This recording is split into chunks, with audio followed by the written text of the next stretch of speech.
Hello everyone and welcome back to my channel. If you're considering pursuing your international education in Canada, then you're in the right place. Today, we're going to discuss a crucial aspect of your Canadian study permit application. That is drafting a compelling statement of purpose and letter of intent. I'm Yhani and I have been creating videos here on YouTube about our experience in applying our temporary visas. To know more about our visa application process and our new life here in Canada, please follow my YouTube channel and click the notification bell. Please also follow me on Instagram, Facebook, and TikTok. Before anything else, let's understand what a statement of purpose or SOP is. Essentially, ito yung platform mo to demonstrate your genuine interest bakit ka mag-aaral sa Canada. Sabi nga nila, it's your voice in your application and ito yung chance mo to showcase your motivations and ma-explain yung reasons for wanting to study in Canada. So in our case, husband ko ang main applicant. So siya yung nag-aaral. Kasabay sa application niya, yung application namin ng anak ko as his dependents. So nag-prepare kami ng 3 letters. SOP for study permit application and letter of intent naman for open work permit and temporary resident visa application. This is our part 1 where we talk about the SOP of the main applicant. Sa part 2 naman, pag-uusapan natin ang letter of intent ng dependents na kasama nyo papuntang Canada. The biggest question is, paano ba magsulat ng SOP? Well, wala naman talagang required format sa paggawa ng SOP. Kumbaga, kanya-kanyang diskarte yan kung paano mo mako-convince yung immigration officer na i-approve yung visa application mo. Yung iba, kaya nilang gumawa ng SOP in 1 page. Amazing, right? But yung sa amin, umabot kami ng 7 pages. 7 pages ang SOP ng husband ko. Yes, I know mahaba siya and marami kaming kailangang i-justify kaya umabot siya ng 7 pages. Kumbaga, as most people say it, madami kaming red flags. Well, hindi naman talaga siya red flag. Kumbaga, kailangan mo lang ipaliwanag ano yung nangyari. Like, bakit IT yung gusto mong kuning course, wala ka namang background dyan, bakit may mag-sponsor sa'yo, at bakit siya yung magi-sponsor, at bakit mo kailangan isama yung family mo, etc. etc. Marami ring nagsishare ng mga SOPs nila. And ang dami kong binasa na SOP from Facebook groups at YouTube. Naghanap din ako ng mga similar cases sa amin at ginamit ko yan as reference in drafting our own SOP. So, as a way of giving back to our Filipino community, for those aspiring international students, gusto ko ring i-share sa inyo yung SOP namin para magkaroon din kayo ng idea, especially if pareho tayo ng scenario. Approve naman po ang SOP namin, ano ho? Nandito naman na po kami sa Canada, so sana makatulong din ito sa inyo. My husband's SOP covers the following aspects: introduction, background, reason for study, reason for choosing Canada, plans after studies, support system, financial resources, travel history, and home ties. So, isa-isahin natin yung mga yan, and i-explain ko din kung bakit kami umabot ng 7 pages. Very simple lang naman yung introduction namin. Nakalagay dyan yung name, age, yung program, school, and duration of studies mo. Very important to know na dapat ang school nyo dito sa Canada ay Designated Learning Institution or DLI. So parati ko itong binabanggit sa mga videos ko. DLI kasi nga sila lang yung authorized na mag-accept ng mga international students. Dito nakasulat ang professional background mo, ano yung natapos mo, and ano yung mga naging professional experiences mo. Hindi mo naman kailangan i-explain lahat. Ang importante lang dapat yung chosen program na aaralin mo sa Canada ay related sa professional background mo. In our case, walang IT background ang asawa ko. Pero yung program na tinitake niya dito sa Canada ay IT. So, kailangan namin i-prove sa SOP na hindi niya lang basta-basta naisip na mag-IT, na meron siyang mga inspirations at motivations at deeper reason bakit niya gustong mag-career shift. And we had to explain that from the beginning of his career. So, here yung motivation niya na mag-career shift is highlighted in this part. Isa sa mga naging responsibilities niya as business developer ay mag-test ng website bago siya gamitin ng mga intended users. Basically, siya yung pinakaunang gagamit ng website. I-check niya if lahat ba ng mga functions sa website na yun ay gumagana.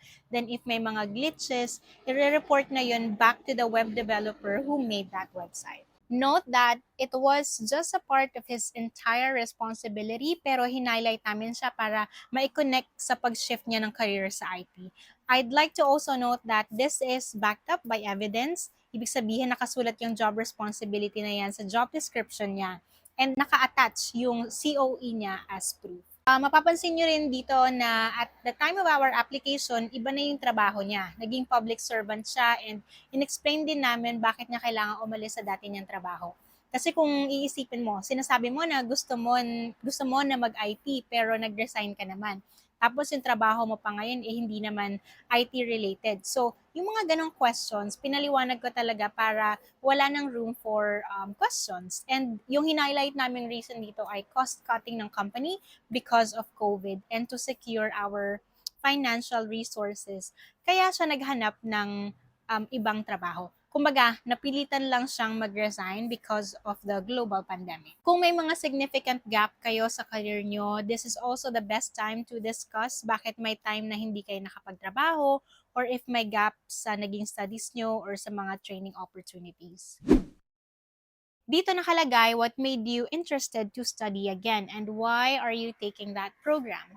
So, my interest in IT sparked during my employment at this company. So, bumalik ulit kami sa naging experience niya sa dati niyang trabaho. We also emphasize na nag-take siya ng mga trainings and boot camps pero hindi yun enough kaya siya nag-decide na mag-pursue ng formal education. This part is broken down into 3 topics. Why Canada, why Algonquin College, and why Ottawa. So in answering these questions, kinonsider namin yung mga benefits ng pag-aaral sa Canada. Bakit hindi na lang sa Pinas mag-aral since available din naman ang IT course sa Pinas at mas mura pa kaysa mag-aral sa Canada. So inisa-isa ko din yung mga reasons bakit City of Ottawa yung pinili naming place kung saan namin gustong tumira for 2 years. So here, mag-research ka about specific facts that will help you prove your point.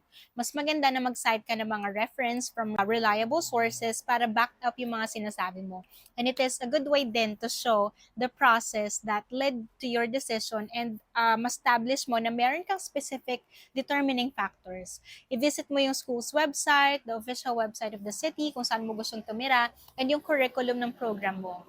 I-highlight nyo din yung mga lifestyle ng international students and yung mga experiences nila. Ano namang gagawin mo after mo mag-aral? Do you intend to look for a job in the Philippines when you return or elsewhere? Ano yung mga salary expectations mo and sulit ba yung magiging income mo compared sa nagastos mo sa Canada? Yung iba naman, they plan to put up their own business after studying, then naglalagay sila ng business plan. So, syempre, you have to obtain realistic and attainable goals and ano yung mga specific steps na gagawin mo to attain your future plans. Kung gusto mong isama yung family mo, it's also important to emphasize the reasons bakit sila sasama sa'yo. Each of your dependent would also have to write their own letter of intent. Pero mas maganda na dito pa lang sa SOP mo, ma-establish mo na agad kung ano yung magiging role nila sa journey mo as international student. Here, you will explain how will you have access to funds while studying in Canada. Karamihan, tinatawag itong show money. Magkano nga ba yung kailangan mong proof of funds? Well, according sa IRCC website, ang minimum funds na kailangan mo to support yourself as a student ay 10,000 Canadian dollars, 4,000 Canadian dollars naman sa first dependent mo, and 3,000 Canadian dollars for every additional dependent. Plus, you also have to provide fund requirement for 1-year tuition fee and your travel expenses. Yung projected expenses namin as family of 3 ay 40,700 CAD or roughly around 1.7 million. Bilang mga simpleng mamamayan ng Pilipinas, wala naman po kaming 1.7 million sa bank account namin. And we are very fortunate na meron taong willing na tumulong sa amin para ma-meet namin yung requirements sa proof of fund. Here, fully sponsored kami ng ninang namin sa kasal. Wala kaming blood relation at all. So, ginustify kong mabuti kung bakit niya kami ini-sponsoran. Kunento ko na din yung connection niya sa amin, like paano namin siya nakilala, at in-explain ko kung bakit niya kami gustong tulungan. The main question kasi dyan is bakit siya maglalabas ng milyon para sa hindi naman niya kadugo. So nilagay ko din dyan na even before, talagang may support na kami sa kanya dahil sa mga previous career connection ng husband ko with her. 1.7 million lang ang need namin, pero more than that pa yung present namin funds. So dahil doon, hindi na kami nag-present ng sarili naming funds. Yung sa sponsor na lang ang pinakita namin. Minention ko din dyan na nagbayad na kami ng first semester tuition fee. If may mga travel history kayo, worth mentioning din yan sa SOP. Ang gusto nating ma-establish dito is that we observe their rules and regulations and never had issues with overstaying or any violations.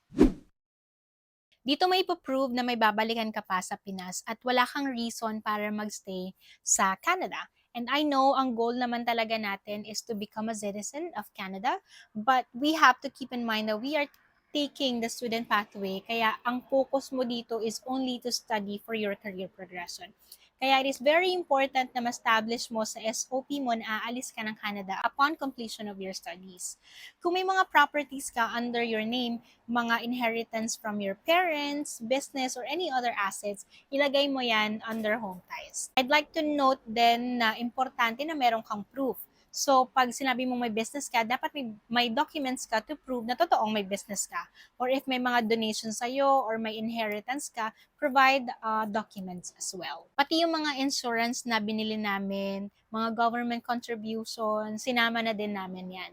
And syempre, more than the material things and assets, the most important reason to go back is our family. Kaya we have a good reason to go back to our home country. After that, closing statement na, that you commit not to be a burden to the Canadian community and you vow to abide by the terms and conditions imposed on your temporary visa. And that's it for today. Thank you so much for staying with me until the end of this video. I know mahaba yung SOP namin and I am not saying na gayahin niyo siya. Again, walang required format sa pagsusulat ng SOP. Nasa sa inyo yan kung paano nyo i-structure yung SOP nyo to convince the visa officer to grant your study permit application. Watch out for part 2, pag-usapan naman natin paano magsulat ng letter of intent for your dependents. If you found this video helpful, please give it a thumbs up. Let me know in the comment section if you have any questions and if there are any topic that you would like me to talk about. See you again next time. Bye!